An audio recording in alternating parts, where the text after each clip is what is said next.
Hello and welcome to the One Piece Season 2 Spoiler Cast and Review. I'm your host, Noel Slamrocket, and with me is Bob. Marshall and Mayo? Dr. Agro. Smoke. And Chris Wolfhard. Booger's real gross. And we're here to talk about Netflix Season 2 of One Piece. This is how we should all talk about all content. Streaming platform it's on, season it's on, actual title of thing. The funny thing is we can't even say that soon because soon there is the animated Netflix One Piece coming. Well, yeah, but I think that's also going to air on TV in Japan, so it's just a thing Netflix has. Netflix Season 2 animated One Piece. As I just crumple in my chair. This is a terrible file structure. No, it works! It's a good system! I know, because anytime people don't obey it, I get really upset. Anyways, if this is your first time listening to Spoilercast Review from GigaBoots, what we do at the beginning is we say a couple sentences sort of summarizing our thoughts on it, followed up with a instinctual sound representing our internal state as we have finished Season 2 here. Then we're going to get into lots of specifics about anecdotes, criticisms, praises, etc., etc.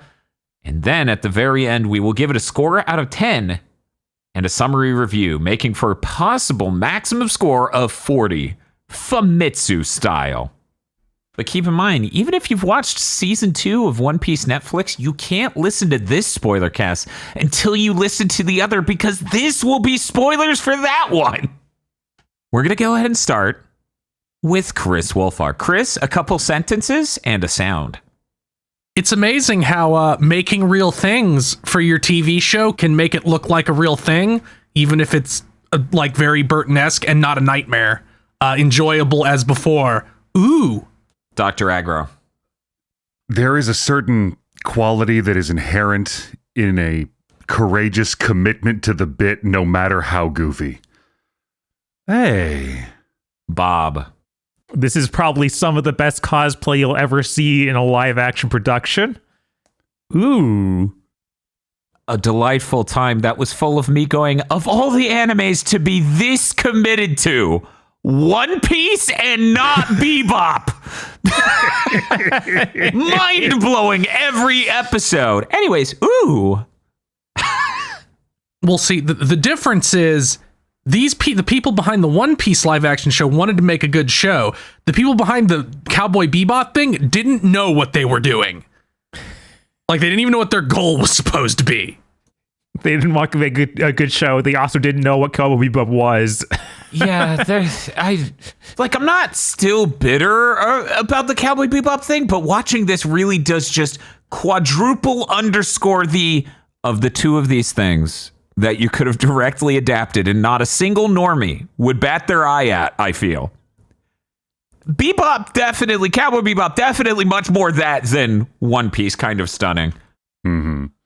Before we really get into this, I just want to talk about Mr. 3.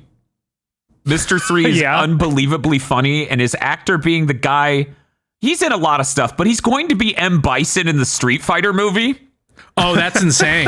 It is completely insane.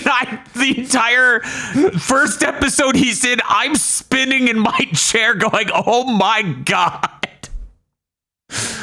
Stunning casting. They really fucking nailed it with him. I had to go look it up and I go, yeah, no, that makes perfect sense. Of course you cast him as Mr. 3. I just kept thinking he was Jim Rash for the first several minutes.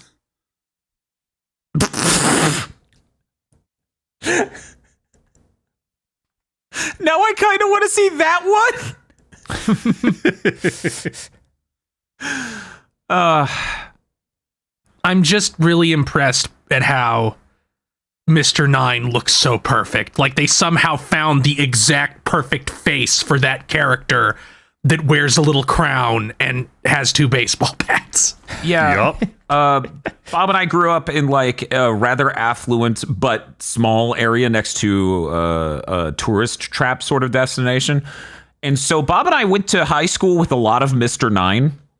And that was a fun experience watching the episode. I'm like, this man's cast perfectly. This is amazing. I like how the fighting the 100 people for Baroque worked out as like a crazy 88 situation. Yep, I'm like, oh my god, is Zorro about to fight a specific number of guys in a 2-tiered restaurant set? Fuck yeah. Yeah, dude. It's fucking great. Yeah, this season feels like it does a whole bunch of good scenes like that for Zoro and even some for Sanji. So I think what's really funny that I feel like Luffy doesn't actually do much in this season. I think that's accurate. No, they kind of adapted this is an adaptation of the arcs where he kind of does a little bit less. Right. Mm-hmm. I'm not even complaining. I'm just like, that's very funny. Yeah. And I think that's important to his character. Like, he's here for the fun of the adventure, and he doesn't necessarily need to kick all the ass. He's not a Goku. At least not right now. Mm-hmm. I am minorly sad. I, of course, understand why it was cut. But I am a little sad that they cut Mr. 3's giant, goofy-looking power armor made of wax he makes for himself. Oh, that's incredible. I forgot. Called Candle Champion, and it has like gigantic boxing gloves, and he has the girl paint it for him. By the way, to paint Agro's comment earlier for Bob and other listeners who aren't familiar with Jim Rash, that is the dude on Mike Tyson Mysteries who played the Marquess of Queensberry, the ghost. Oh. So the thought of him being Mr. 3 is haunting me now, Agro. Yeah, no, that would have worked really well too. But yeah, he's also from Community. Nobody knows Community though, and he was only in 90 episodes of that, so no one Not really big deal. Not really. We're talking to animation fans here, not Community fans. I think the season is markedly better than the last one, personally. I think it's really excellent, has really good scenes, like vignettes in a sort of way. Good character moments, really good pacing. I didn't even think the last season was bad, but this just feels like a significant step up. Yeah, I think that partially comes from it being like more true to the original in a lot of ways. We slowed it down. Like we established what we're doing. We have the confidence to slow down and actually do these arcs. Mm-hmm. I think that the only arc that really got messed up here is the Drum Island arc at the very end of it. Mm. The rest of it's like perfect. Yeah, that is the one with the most changes. And I feel like I guess we can get into it already. Yeah, sure, like, yeah. The Drum Island arc, you know how they have him take all the doctors and don't really explain that? There's supposed to be a huge thing in there about, hey, charging for healthcare is bad. Oh, wonder why that was cut. That's very strange. Yeah, I watching it and having no clue about the original work in that regard, I too, I definitely was looking at it and I'm like, I bet there's a reason this is happening. It just seems oddly absent. Mm-hmm. So thank you for fucking solving that, Bob. Yeah, instead, Drum Island, it's basically just an excuse to have a flashback for Chopper, which that flashback is done really well, but it's missing everything that happened in the present timeline for that arc, and it's like, wow. Why'd you do this? I guess you couldn't have one more episode. Right. If we had one more episode, I feel like it would have been better developed. God, I was making jokes to Bob about how any other streaming show would have been like, can we show less of the whale? Can the inside of the whale be perfectly dark or fully indoors? We show the whale 3 times because the whale's expensive, you guys. Yeah, you were also joking about that we do an entire episode where we don't see even we're inside the whale, but we can't really tell. We're inside the house, inside the whale. Right, because you don't want to have to render the whale ever. It's just Usopp looking out the window like, yep, it's whale out there. Yep. It happens so many times in the show. They cut to a new set and I'm like, you built that whole damn thing. Wow. Yeah. Mm-hmm. Yeah, it's crazy. God, this show's so full of delightful things like the Giants. Yeah. I love everything they did with the Giants and how they filmed them. I was astonished they did the Giants. That was the most there's no way they'll actually do this in the live action version. Mm-hmm. Just got to do weird perspective shots. Mm-hmm. And they kept all the really stupid laughs everyone has. It's incredible. Oh God, their commitment to how goofy. I mean, that's important. Look. That has its own. That has its own page on the wiki. Right, of course. It's the whole thing. I love that Tony Chopper is this tiny CG gremlin, but when shit gets real, so too does he. Yes, isn't that great? That's when I'm like, oh, stop showing him. No, it's so good that he's big dude in a suit. He's giving live action Grinch really hard. Yeah! Yes, that's when it's good. Like when him and Walpole in the room together, I'm like, this is a vision of a brighter timeline where Haim Saban isn't the biggest dick in the world, and we kept making tokusatsu over here. God, there's so many shots in that scene where like Luffy's just in the background, just doing some absurd like pose he would do from the manga. It's like he's not even actually fighting right now. You just have him standing like a weirdo. Yeah, it's as it turns out, that's what he does. I feel like from season 1 to season 2, he does a much better Luffy this time around. Huh. Like he wasn't bad. Like let's think about season 1. There's a lot of season 1 where like that's not bad. Where in season 2, it's like, oh, you nailed it. Mm-hmm. Yeah, I feel like Luffy to me was pretty similar to season 1, but I thought Usopp actually did like step it up a notch. Like he's now like my favorite character in the show. Yeah, I think Usopp's performance is a lot better in season 2. Kind of surprising, actually. Even on this production, I was like, really? You're doing the sunglasses? Hell yeah. They like look correct and they're goofy as shit, but you made that prop work. Mm-hmm. God, speaking of props they made work, Smoker's tricycle. That thing's sick the as hell. Billower bike. Yes, no, I would see that out in Destin or on the island. A rich asshole definitely would have driven that around. I can't believe, like, Smoker rolled up and he's covered in cigars. And I was like, this is the bravest streaming show that has ever been produced. That is a grown man smoking 2 cigars at once. Yes! You can't do that anymore. Right? Yeah.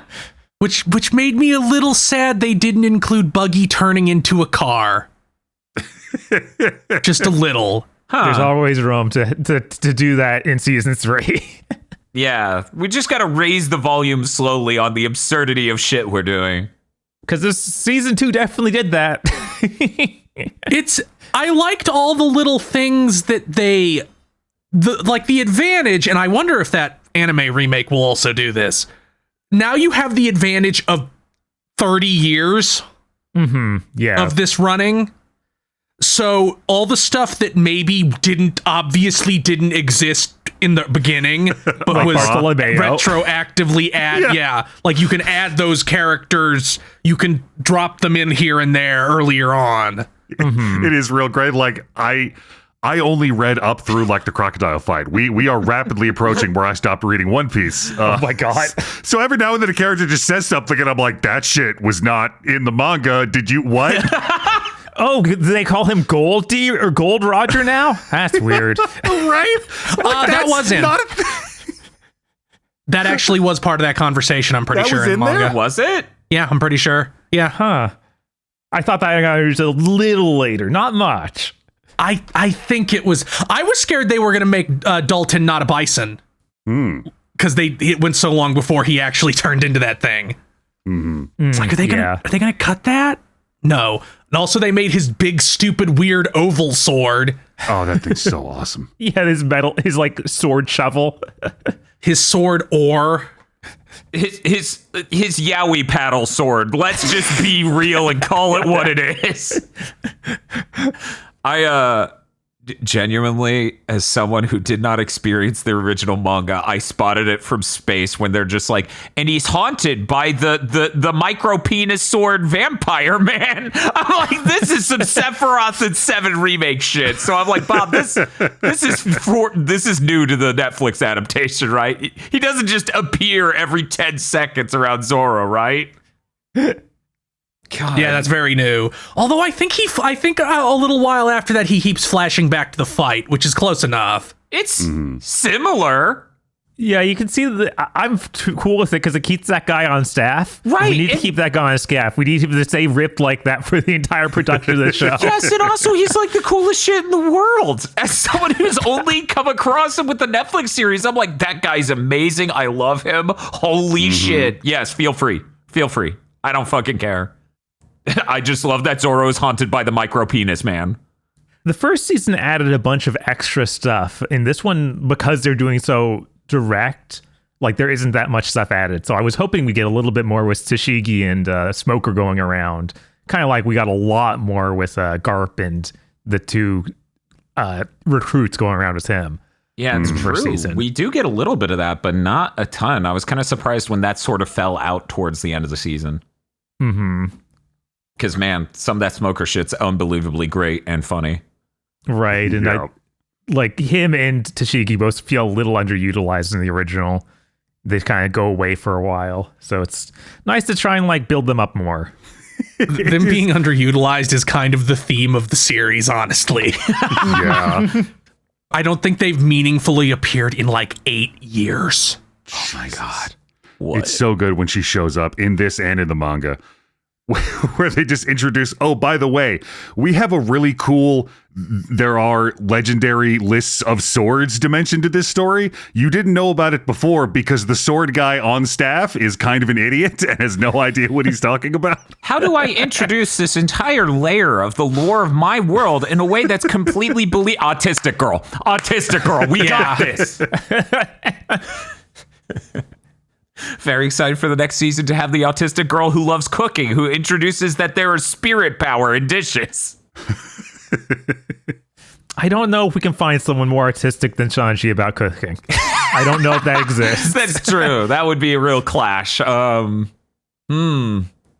feel a little bad for Sanji because they're keeping this so they don't really have to do very much VFX for fights. Mm-hmm. Which means that his move kind of is like, okay, he can mule kick and cartwheel kick. Those are the things he can do. They gave him the ridiculous spin at the very end of the season. I clapped. That was awesome. So did Chun-Li I. ass shit. They also started putting in little stuff from his backstory that doesn't get introduced for like another, I don't know, 10 years? Something like that? Jesus. 15, I think. Somewhere around 15. God. Yeah. One element that I am just a little disappointed by because they had to make everything so much more low key. You don't get the element of the Straw Hats just rolling over everybody in this in the arcs that are covered. Yeah, it's true. Like happens in the anime. Like the start between Luffy fighting Wapol in the manga is him hitting him so hard he nearly falls off that mountain. Like he just full speed charges across a snowfield at him and overhand hits him. I was talking to Bob about, they probably don't want to run this series for the entire duration of original One Piece, which they're cowards. They should adapt all of it, and Luffy should be like fucking 40 by the time they're done. Anyway, they should just start cutting whole arcs. They should be like, Skypiea is not real. No. The sad thing is you literally cannot do that. I figured. That's why I keep making the joke. The funny thing is the 4Kids dub cut the island arc, the prehistoric island arc. Really? Yeah. And then like right as that was airing, it was like, here's the arc where everything from that is really important. Oh. Man, I didn't think the 4Kids even got far enough to do that. That's, I guess, because in the original anime, they like gruesomely slice those dinosaurs into pieces, and that's hard to cut. Oh yeah. And also, Nami's in just a like swimsuit top for a lot of that arc too. That is true. Yeah, I don't know what the reasoning was. Worth noting, Skypiea starts at 153 episodes in the anime. Yeah, I feel like that'll probably be part of season 4. Oh, Because season 3 is going to be the desert country arc, and then season 4, and then Skypiea happens like basically right after that. Yes, hopefully we get a whole arc, like a whole season that is the desert stuff, and then a whole season with Skypiea. That's what I assume. A lot of stuff happens in that desert. Yeah, no. Like they go to multiple locations in that country instead of the island being like a Star Trek planet that has one civilization on it. And that's like season 1 and 2 to have the problem of I think that the part that gets hurt the worst is the final part of the arc. Like they reduced the whole Fishman Island thing into only a few episodes at the end of the first season. And they reduced all of Drum Island to 2 episodes in this season. Whereas if next season is literally all the desert island, they can actually make a full arc that feels appropriate. Yeah, I bet at least 6 episodes are that, and then maybe they'll do the little tiny baby thing that's between that and Skypiea in like the last 2 episodes to cliffhang. Yeah, they could do that. And that's the point where it starts getting like, now, are you going to be given the largest budget in human history, or are we going to start getting a lot more VFX shots, like a lot more bad VFX shots? There were a couple real stanky ones this season, but by and large, the show looks good, so I don't give a fuck, and they're doing things that are bold and brave. It's so much better when it's like, your shot looks bad because you did VFX, and there's a reason you did that instead of, we wanted to film on a green screen set. You know, like instead of it's a lot more tolerable than it's like, yeah, you can't. There is functionally no way to do that with practical effects. Go ahead, even if it looks kind of bad. Yeah, and that's the thing. Like the exhausting thing of watching these really expensive modern Hollywood films is they'll just film on green screen because they want to, like all the fucking time for the most basic fucking shots, and it's exhausting. The only time where I'm like, this could have looked a little bit more practical. And a little bit less, what's the word for it? Just stinky, just awful, was when you get shots of Luffy and the execution platform in the first episode. That looks real rough, and it's like, there's not even a whole lot on screen right now. Could we make that look a little better? That whole segment in its entirety seemed like, okay, this part of the manga I remembered the least because I think I only read it once or twice. Him being up on the scaffolding, that wasn't it the Marines that had captured him? No, it was Buggy. It was Buggy? Mm-hmm. Okay, I remember that whole scene being a lot grander seeming. They didn't, as far as I remember, they didn't do the whole, he had a trial in his weird clown court. I think that Buggy just captured him and brought him up there. Wait, oh my God. Between that trial and Miss Golden Week, I just had the distinct impression that, like, when it's wacky One Piece characters doing it in the manga, it, like, yeah, the stuff they're doing is bad, but there's like, the edge is kind of sanded off by how goofy everything is. When you have real people doing it, like, that little girl is the fucking Joker. Yes.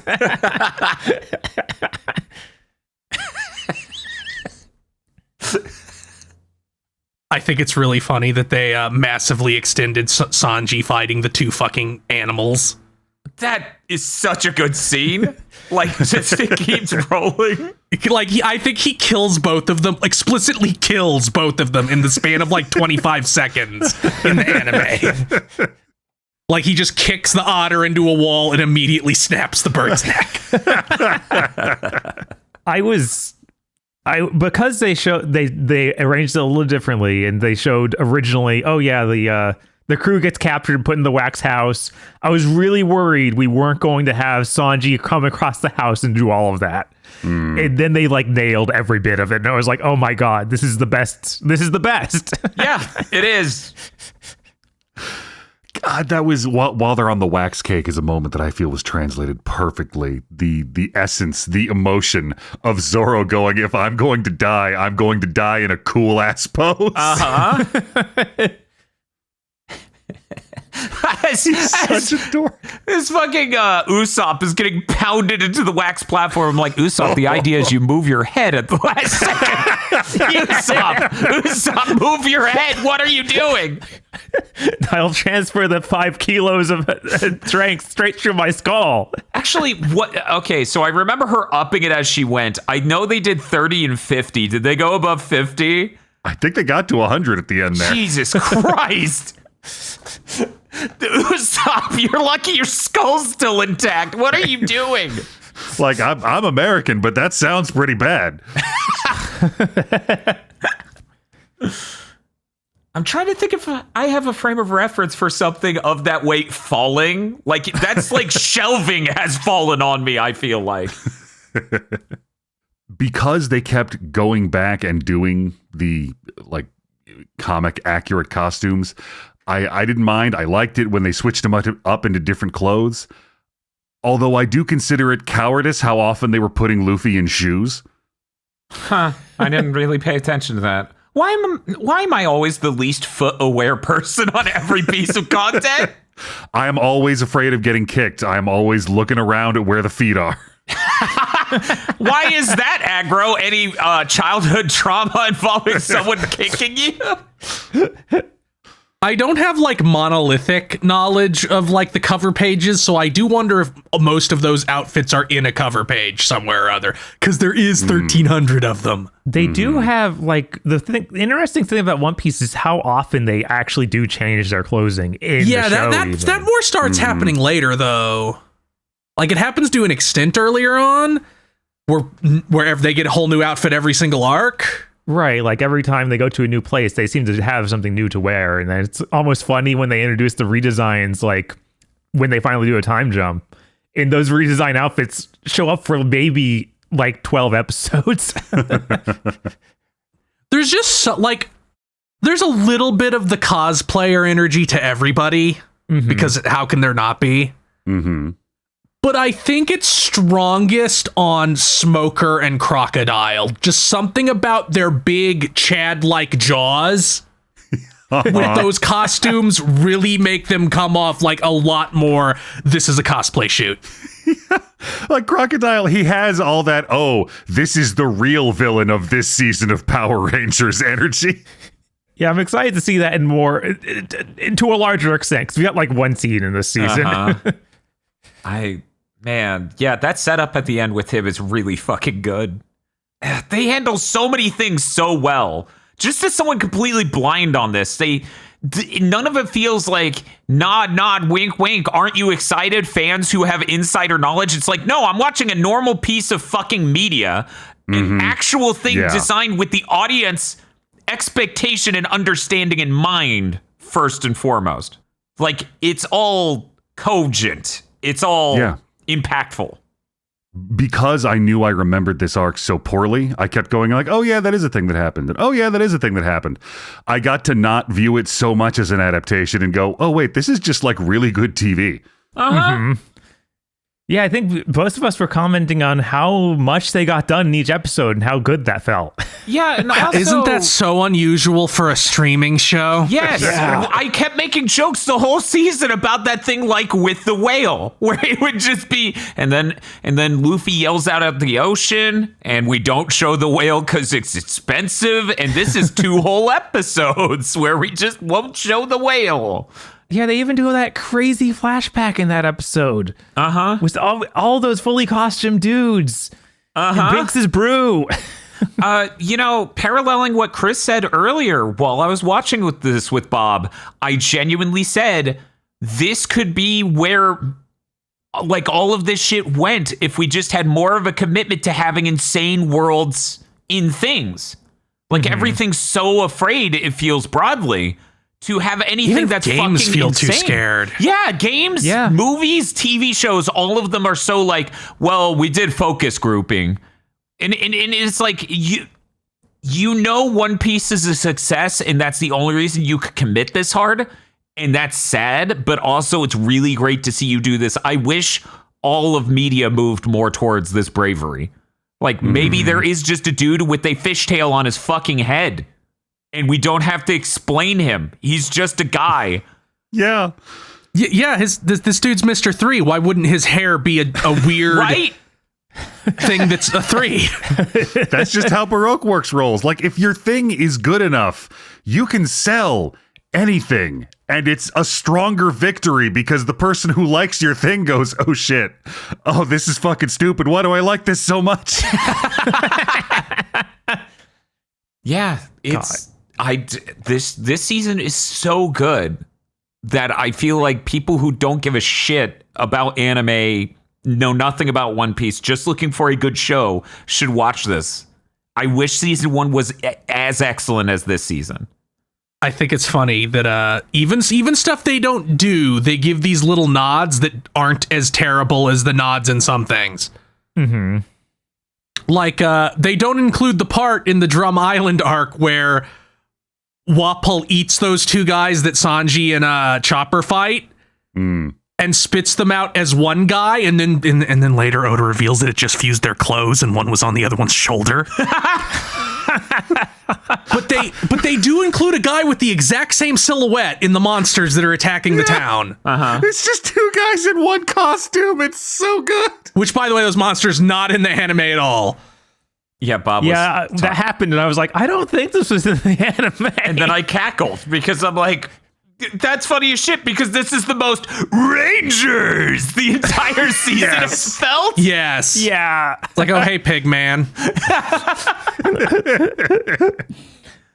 I gotta make sure I talk about these 2 things before this ends. One, I swear to God, and people will probably be able to hear these words, go back and listen to it and hear what I'm talking about. The soundtrack got so Shadow of the Colossus at so many points. Maybe it's a song they reuse, but there's so many things about how the strings work and various elements of it that I'm like, why is this Shadow of the Colossus music? What the fuck is going on? It's great. No complaints, just fucking surprised. I was just going to say, like, the soundtrack in general is way better than season 1. I feel like each episode has, like, some theme to it. Like, and then during the credits, they'll replay it with lyrics over it, like the Viking song for the Giants. I'm like, wow, neat. You made an interesting thing. Yippee! And then, like, the last part of the last episode with just the Rolling Stone song. Like, I see a red door and I want it painted black. It's those notes over and over. I'm glad you noticed too. 2.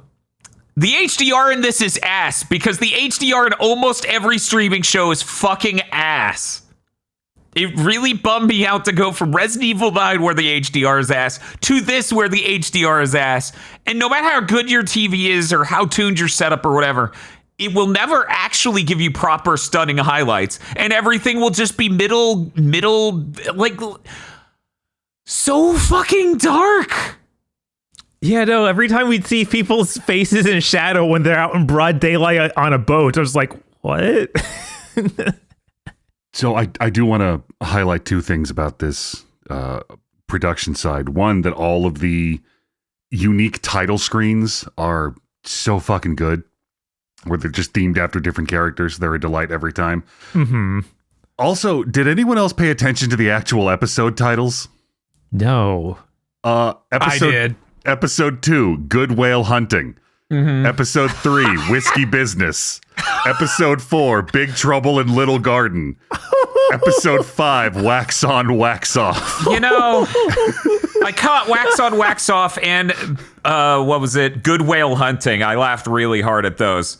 I didn't notice any of the others. God damn it. The last 2 are the best. The Drum Island arc. They are Reindeer Shames and Deer and Loathing in Drum Kingdom. Yeah. I kind of rolled my eyes, honestly. It's really funny. It's so bad good. Wait, is it Matt Damon in Reindeer Games, or is it? Oh shit! Who's Reindeer Games? I mean, maybe is it Ben Affleck? But I think it is Ben Affleck. So it's like, how many Ben Affleck productions do we have references to in these titles? Well, we got Good Will Hunting in that. He's not in Fear and Loathing, as far as I know. God. Is this a hint? Will they get Ben Affleck to play some insane character in season 3? Oh, I would actually lose it if he slotted in as well as the dude who played Mr. 3. Right. Start up season 3 and Ben Affleck is Smoker now. No, we need Ryan Gosling Smoker. He would have loved that role. Holy shit. Man, Smoker's awesome. I really was staring at him with 2 cigars in his fucking mouth and going, you know, these fuckers, when they did the testing for outfits, costumes, and etc., they're like, how natural can we make 2 cigars look? Like, does this work on a real human being? Is this going to work? It's 2 prop cigars that clearly have a vape in them. Yeah. Yeah, that's really funny. Little LED to light them up. It's great. So fucking good. Katie Seagal also does really good and is maybe the most like, oh yeah, that character stepped off the page. Which character is Katie Seagal? Dr. Kuraha, the old woman. Yeah. No, she was great. stellar. She nailed that. Also, I love every time she enters the screen, they do like, I can't remember which classic rock song it is, but it's the one that starts with the every time it's like a legally distinct version of that, and I lose it. Oh my god. Wait, is she's the wife from Married with Children? She's Leela. Yeah, from and also Leela from Futurama. I'm so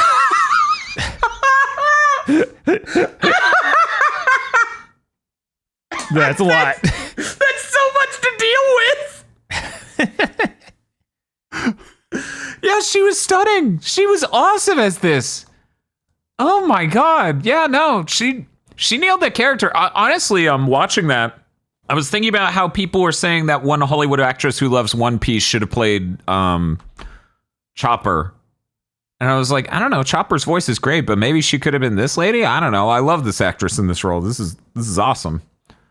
I can't remember. She was the one in the Borderlands movie where we were like, you clearly cast her as a character that's supposed to be decades younger than the actress. What were you thinking? Yeah, she wasn't even scheduled to play Kureha, and No. then some weird thing happened. There was a scheduling conflict. Jamie Lee Curtis wanted to be Dr. Kuraha, and there was a scheduling so conflict. it was in fact trying to get her to to. play that. Okay, I thought people were Yeah. saying like, oh, she should play Chopper, and I'm like, why? Because she loves Chopper? That's an odd choice. Anyway, yeah, if I recall correctly, people are alleging that that's because she was in the Borderlands movie and couldn't do it because of that. I don't think so. That movie was finished production so long ago. Like, it spent forever in post-production. That is true. So I don't think it would have. So we have to look I for think some that movie, other thing that's at fault here. Right. Yeah, I think the Borderlands movie finished shooting before One Piece Season 1 came out. Yeah, it did spend forever in post. It wrapped shooting in April 2021 and reshooting wrapped in mid 2023. Wow. Yeah, they sure kept that turd in the cooler for a while. And a good thing, too. That fixed it. Yeah, sure. Speaking of casting, I don't even know who the actor is, but whoever they got to play Dragon, he only showed up for that one scene, but he was kind of incredible. Like, I did not expect a voice that good out of him. I'm trying He's to remember very who that imposing. is. The person who saves Luffy at the very first episode. From Yeah. Solo. Oh. Who says the cool shit and then the wind blows Smoker away. Yeah, and then, Well, that then explains he why sees a it's- pilgrim. That explains why I don't know who that is. Was he in the manga? Yeah, that exact thing happened, in fact. I think they don't even have the remember that exact at same all. dialogue. Mm-hmm. I guess because I had nothing to connect it to. Right? That shit's such a wild moment. I'm like, this is great. I was incredibly impressed that they got, like, in a live action streaming show, they pulled off Nico Robin's ability looking credible and not really, really bad. Oh, yeah, the arms coming out of them. Yeah. Mm-hmm. Mm-hmm. I'm always impressed how many more people they will just kill in the live action version. Like, people just die. Yeah. That's great. No, it's fine. If nobody says they're dead, they're not dead. That's true. We did have that dude that I could have sworn Zoe like chopped in half in season 1. That was one of the Buggy's crew. It was like, came back in episode 1, be like, we're doing a rematch. It was like, Bro? you got back up? It does seem to switch. They'll be like, yeah, we're going to beat these guys up. And then, like, you cut to Zoro slicing a guy. Like, oh, that sound effect was definitive. Roronoa Zoro has never killed anyone. except for the kept original making that Mr. joke Seven. during the 100. That is the only one. I really enjoyed the moment where this show decided to situate its rather broad definition of what makes someone a pirate right next to its rather broad definition of what makes someone a doctor. This is a regulatorily loose setting. Really, would you like to expound upon your thoughts, Dr. Agro? Don't tell anyone, but I'm also both. Oh my God. At least they go to a pretty good extent to be like, no, this guy isn't actually a doctor. He's a medical enthusiast. Right. He's basically on the same level as those coffee enthusiasts who have like the inverted flask method for brewing their coffee. Despite him only really being in the first episode, I think Buggy puts on maybe a better performance than the whole first season.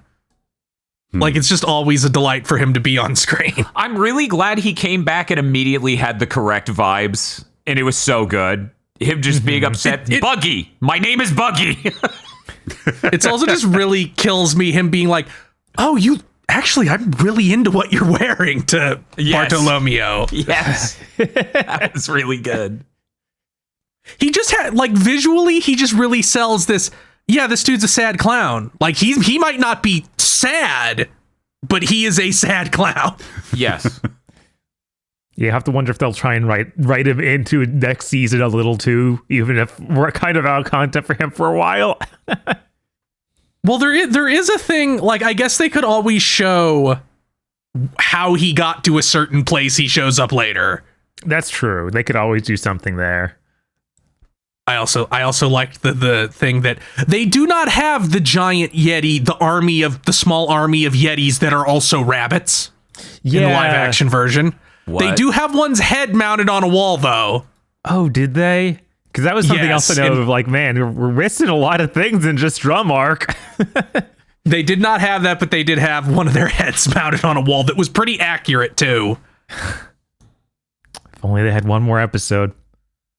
Because, like, Luffy's journey to get Nami up that mountain is supposed to be a lot more treacherous. Of course. Yeah, also in the anime, Sanji is disabled for those fights. He doesn't do shit. He tries to, and then the doctor knocks him over and is like, I'm going to keep you from moving, because if you don't, you're going to be paralyzed. Also, they didn't get to play any of the gags of, like, no, they keep barely missing this doctor because she's, like, going down to towns and stuff to help people, and then going back up to her mountain, and they always just barely behind her. It was weird when, at the end of the Baroque Works episode, where Sanji kills, like, the 100 dudes, and then Robin shows up on their boat and be like, hey, take this. And then she drops off of their boat, and mysteriously the scene ends. It's like, but she has devil fruit powers. Is she dead? Right. I was like, doesn't she have devil fruit powers? Don't worry about it. Are we just going to not show the part where a tiny dude on a tiny raft was waiting and they have to paddle away slowly? They don't need to show She that. had like a dinghy or... In the anime, she has her own whole boat, and I guess they didn't want to make one. Yeah, that makes sense. It does get a little funny when they multiple times have this vibe of her showing up and being like, Rangers, you'll never deal with what's coming up next. And then disappearing. And I'm like, I assume this is how it went in the original, but it is really funny to open a television show with Power Rangers vibes like this. I'm delighted. Anyways, when does Nico Robin start crawling up out of a manhole on the moon? Okay, well, it's time to give our summary reviews and some scores. Gentlemen, a few sentences and a score 1 to 10, so people know what we think about One Piece, Netflix, Season 2, live action. We're going to start with Bob. Yeah, this was actually really good. I liked it a lot. As I said earlier, the only thing that I feel really was hurt was the Drum Island arc. In the lack of that, like, hey, healthcare costing this much money is bad. It definitely brings the show down. But it's still a lot of fun. It's still a great show. I'm going to give an 8. Give it a little room to grow. Aggro. This show is really weird. It's a strange beast. So it's an odd thing to just recommend to someone cold. It's hard to comment on it as an adaptation, but it is really just, it's great TV. It's weird in a good way. They do some quality stuff, and it's a great time. I'm also going to give it an 8. Chris. Yeah, this feels like a nice improvement on the first. It has a lot of cool things in it. It truncates things sometimes a little too much. Maybe it's fine to have seasons have differing numbers of episodes here and there. Like, it's fine, I think, to have an episode go from, like, a season go from 8 to 9, and maybe they will do that in the future. But yeah, I didn't have any, like, I like pretty much the performances. I like the costume design. Stellar upward trend, so I'll also give it an 8. I really enjoyed this season. I thought it was super excellent. I'm going to say I like it just enough for it to peer up into a 9 out of 10. I honestly would just show someone who knows absolutely nothing about One Piece this starting with season 2 just to see their reaction, because I feel like they'll probably light up in the same way I have been watching it. It is... I see in this a vision of a better era we could be living in. Mm-hmm. And I think they did an excellent job making a really good show that both has good, brisk pacing to get us between exciting, fresh things, and also takes time to explore things like Chopper gets a whole episode for his backstory. Mm-hmm. I think that's really important, and they balanced it extremely well in that regard. Yeah, so I'm giving it a 9 out of 10, which is bringing its total score up to 33, giving it an average score of 8.25. Thank you all for listening to this podcast. It was really great watching this. And just like I said in the Romeo is a Dead Man spoiler cast, I really was excited to talk about the next thing we were reviewing. Can we keep up the streak, please? Someone's going to hear that last bit and be like, so Romeo is a Dead Man's good. I'll go buy it now.